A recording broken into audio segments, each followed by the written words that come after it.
Ya, setelah Indonesia lolos dalam putaran keempat Piala Dunia kualifikasi Piala Dunia 2026, muncul harapan baru bahwa Indonesia bisa menjadi tuan rumah dalam putaran keempat. Pertanyaannya pemirsa, seberapa besar peluang Indonesia untuk terpilih menjadi tuan rumah dalam laga yang akan digelar Oktober mendatang? Kita akan bahas bersama dengan pengamat sepak bola, ada Bung Tommy Welly atau Bung Toel di sebelah kanan saya. Selamat malam Bung Toel. Malam, Vena. Sehat?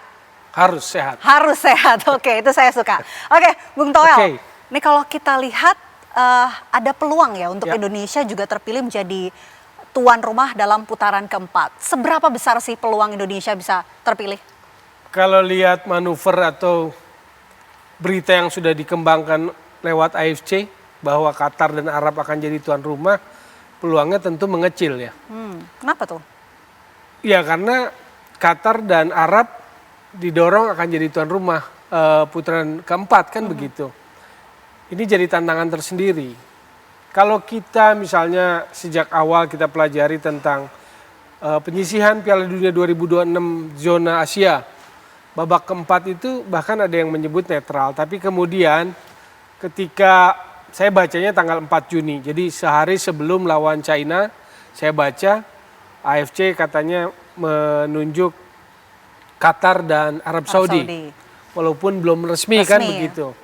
Nah ini sebetulnya membuat perjalanan makin berat gitu loh. Kenapa? Karena ini bukan lagi bicara sekedar di lapangan hijau. Ini soal bahasan sepak bola dalam konteks geopolitik organisasinya. Konfederasi Asia, AFC gitu loh. Kita tahu bahwa penguasa-penguasanya ya di sana adalah sultan-sultan Timur Tengah, dan ini menjadi tantangan tersendiri gitu loh. Bahwa kita katakanlah, saya baca berita juga, berita yang beredar bahwa Ketua BTN ya Pak Marji bilang bahwa kita sudah melakukan bidding. Ya sah-sah aja lah bidding sih. Tapi kan yang memutuskan nanti tetap AFC gitu loh. Nah kelihatannya situasinya ya semoga lah ya. Kalau mau fair di tempat netral. Kalau mau fair. Kalau asasnya fairness-nya dikedepankan. Oke, tapi kan sejauh ini Bung Toel yang sudah mengirimkan surat protes ke FIFA ini kan baru Irak ya. Apakah perlu harus Indonesia untuk mengirimkan surat protes? Hitung-hitungan politisnya dihitung tuh. Irak sudah berani menyampaikan surat protes. Tapi apakah itu beresiko? Menurut saya pasti ada resikonya lah. Karena kelihatannya kecenderungannya memang ke Qatar dan Arab Saudi ini kecenderungannya kelihatan. Misalnya saya bicara Qatar ya, bicara Qatar, bagaimana Piala Dunia U17 dari tahun 2025 sampai 29, 5 tahun berturut-turut, itu di Qatar. Nggak ada makan siang yang gratis kan, FIFA gitu loh. Dan kalau hitung-hitungan Piala Dunia 2026 ini jatah Asianya 8,5. 6 yang dari ronde 3 ini, kalau menghitung-hitungan pemain baru, pemain lama, agak meleset 2. Meleset 2-nya di Uzbekistan dan Jordania. Jadi dia merebut tempat yang kalau dalam, ya ini sih cara berpikir bacaan saya ya, pemain lamanya kan Qatar dan Arab di situ. Gitu loh, dalam tanda kutip ya pemain lama. Kan Jepang, Australia langganan, tradisi dari wilayah Asia, Korea Selatan, Iran. Kan duanya dipikir Qatar dan Arab bisa ambil di ronde 3 ini, di babak ketiga ini tahu meleset.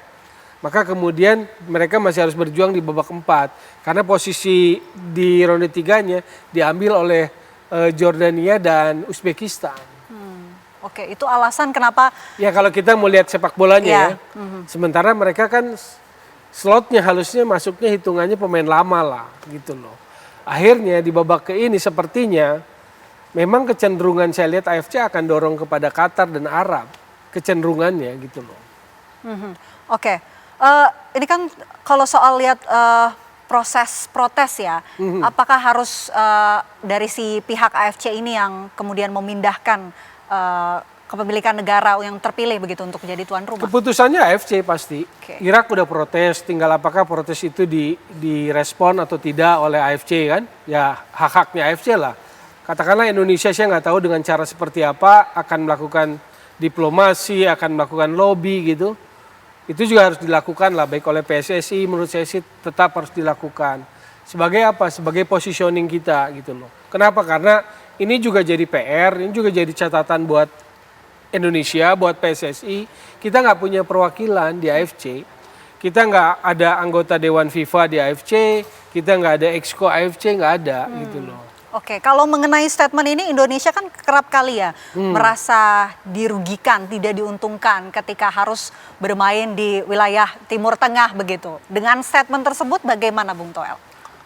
Kecurigaannya ya mungkin karena itu tadi kan, ini Piala Dunia, panggung paling besar, paling ultimate gitu loh. Ketika Qatar kemarin 2022 udah dapat, kan dia juga pengen continuity-nya kan. Dia juga punya ambisi lah dengan segala. Kayak contoh FIFA World Cup Club yang akan berlangsung beberapa hari kemudian nih di Amerika nih. Itu juga sponsornya juga Qatar. Qatar Airways gitu kan sponsornya. Jadi kedekatan FIFA dengan Qatar ini luar biasa. Kedekatan FIFA dengan Qatar. Begitu juga di Asia, di zona Asia, Qatar ini ya aktor utama lah gitu loh. Pemain utama di organisasinya AFC lah. Oke. Qatar, Arab gitu loh. Nah, pertarungan itu yang sebetulnya bahwa dalam sepak bola, dalam politik sepak bola, organisasi sepak bola juga kita harus bertarung gitu loh. Contohnya kepentingannya ya untuk seperti ini. Saat ada pertarungan yang menentukan babak 4, kita bisa kalah gitu loh. Karena diplomasi kita nggak kuat gitu loh. Maka kan kemarin langsung kan seperti dihembuskan langsung oleh AFC bahwa tuan rumahnya Qatar dan Arab. Oke, Gitu. Dengan Indonesia yang kerap merasa dirugikan, salah satunya kan kemarin nih permainan melawan Bahrain gitu. Ketika melawan Bahrain nih banyak pihak yang merasa waktu injury time-nya nih panjang banget gitu.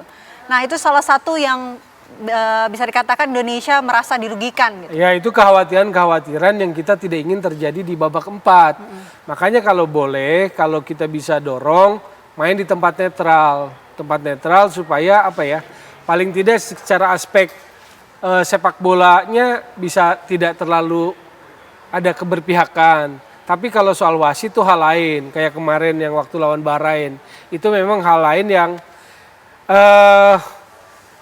ya perlu waspada, tapi memang nggak gampang juga sih, mengantisipasinya nggak gampang. Karena mencurigai dari awal pun kan agak sulit gitu loh. Ya itu tadi, karena organisasi ini kita bukan aktor utama di dalamnya. Jadi kan sama seperti di PSSI ada Exco, di AFC juga sama, di FIFA juga sama. Dan kita nggak ada orang di sana, tidak ada tokoh yang ketokohannya kuat gitu loh. Oke, kami ingin tahu juga begitu bagaimana proses protes yang dilayangkan ke AFC ataupun FIFA jika ada sebuah negara ingin melayangkan protes. Prosesnya seperti apa, Bung Toel nanti bisa dijelaskan. Ditahan nanti usai jeda. Apa kabar Indonesia Malam akan kembali untuk Anda sesaat lagi. Ya, sekarang kita bicara soal proses bagaimana untuk mengajukan surat protes begitu ya sebuah negara ke AFC ataupun FIFA. Ini proses yang harus dilewati seperti apa?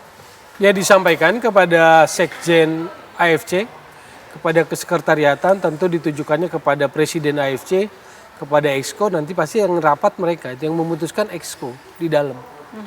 Jadi Presiden AFC, Exco-nya akan memutuskan apakah diterima atau tidak, dipertimbangkan atau tidak gitu loh. Keputusannya bagaimana. Ini kan Juli 17 drawing ya, drawing dari babak keempat. Tapi kan mulai sekarang mulai beredar pot 1, pot 2, pot 3-nya gitu loh. Jadi ini memang hal yang harus disadari dalam sepak bola bahwa di luar teknikal, di luar lapangan hijau, kita juga harus kuat berorganisasi secara misalnya subregional di AFF lalu di AFC. Kita harus dorong orang lagi supaya ada di sana, supaya kalau rapat kayak begini ada orang kita di dalam gitu. Ada suara Indonesia di situ. Oke, banyak masyarakat pemirsa juga tentu masih bertanya-tanya kiranya keuntungan jika nanti Indonesia terpilih menjadi tuan rumah dalam putaran keempat? Gampang ya, misalnya paling gampang ada soal jadwal, soal waktu istirahat yang artinya recovery. Kan jadwal ronde 4, babak 4 itu 8 Oktober, 11 dan 14. Kalau kita tuan rumah, pasti ditaruh di posisi misalnya grup A, grup B. Kalau enggak A1 ya B1. Itu berarti kita salah satu antara A1 dan B1. Kalau posisi kita A1 tuan rumah atau B1 kita sebagai tuan rumah, itu mainnya tanggal 8 sama tanggal 14. Artinya dari situ aja kita punya waktu 5 hari istirahat. Tanggal 8 main, punya waktu istirahat 5 hari, baru main lagi. Tapi kalau yang bukan tuan rumah, kalau nggak tanggal 8 main dengan 11, tanggal 11 dengan 14. Jadi dari sisi waktu recovery-nya lebih pendek gitu loh. Oke. Itu secara teknikal sederhana terkait jadwal, terkait kebugaran tim gitu loh. Oke. Kalau suasana kan udah pasti ya. Keuntungan suasana stadion, atmosfer, supporter, dukungan dan sebagainya. Oke. Itu adalah hal-hal keuntungan sebagai tuan rumah. Selain peluang untuk menjadi tuan rumah, kita juga pengen tahu begitu peluang dari skuad Garuda Timnas Indonesia yang akan menghadapi babak kualifikasi babak keempat ataupun putaran keempat. Ini peluangnya seperti apa? Saya pikir secara sepak bola cukup terbuka 50-50. Tapi ketika misalnya nanti Qatar benar-benar ditetapkan sebagai tuan rumah dan Arab Saudi ditetapkan sebagai tuan rumah, saya menduga plottingnya Indonesia pasti akan ada di grup Qatar. Karena kita sudah pernah segrup dengan Arab kan di ronde 3 ini. Lalu salah satu lainnya antara Irak dan Oman. Nah, kalau seperti itu, Irak, Arab, Qatar, Uni Emirat Arab ya, antara Irak atau Oman. Nah, kalau seperti itu maka Qatar yang menjadi lawan berat kita.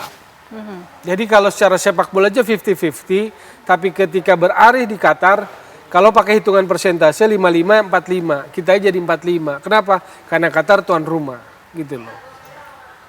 Karena yang lolos langsung nanti adalah yang juara grup, kan begitu, di ronde 4. Jadi tantangan ronde 4 adalah harus jadi juara grup. Kalau harus jadi juara grup, berarti secara sepak bolanya harus seperti apa? Menang sekali, draw sekali kan? Baik itu lawan Qatar ataupun lawan tim lain misalnya seperti Irak atau Oman gitu. Bahwa di ronde 2 kita kalah sama Irak, ya. Tetapi situasi bisa berubah dan saya menganggap secara sepak bola materi kualitas sekarang bisa 50-50. Tetapi dengan adanya faktor tuan rumah itu, katakanlah Qatar dengan segala embel-embel kontribusi sepak bolanya yang luar biasa, yang seperti saya sebutkan tadi, Piala Dunia U17 5 tahun di Qatar. Sponsor untuk Piala Dunia antar klub yang akan berlangsung mulai 15 Juni besok di Amerika. Itu juga sponsornya Qatar gitu loh. Dengan segala embel-embel itu, ini menjadi perlawanan berat buat Indonesia, tantangan berat untuk mengambil salah satu bidding tuan rumah gitu loh. Apakah berani AFC Qatar Indonesia gitu loh. Kalau saya lihatnya begitu, menyingkirkan Arab. Sementara Arab pun sudah diplot jadi tuan rumah 2034 Piala Dunia. Nah, positioning itu yang secara geopolitik organisasi sepak bola yang kemudian jadi tidak sederhana gitu. Oke. Bahwa betul tidak fair iya, tapi jadi tidak sederhana kalau orang nggak tahu itu nganggapnya oh nggak fair, Indonesia dicurangi. Enggak, karena memang ada pertarungan lain yang di area itu tadi, area organisasi, area politik sepak bola gitu loh.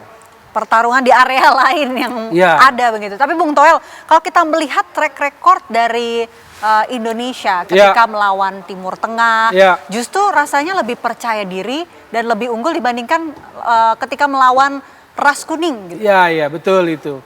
Kecenderungannya seperti itu. Tapi kan itu kita bicara ketika tanpa naturalisasi datang ya. Tapi katakanlah masih tetap anggapannya sama seperti itu. Jadi saya pikir kenapa saya berani bilang 50-50 karena salah satu faktornya itu. Misalnya dengan Qatar, dengan Arab kita juga sudah teruji kan. Kemarin juga terakhir menang di GBK.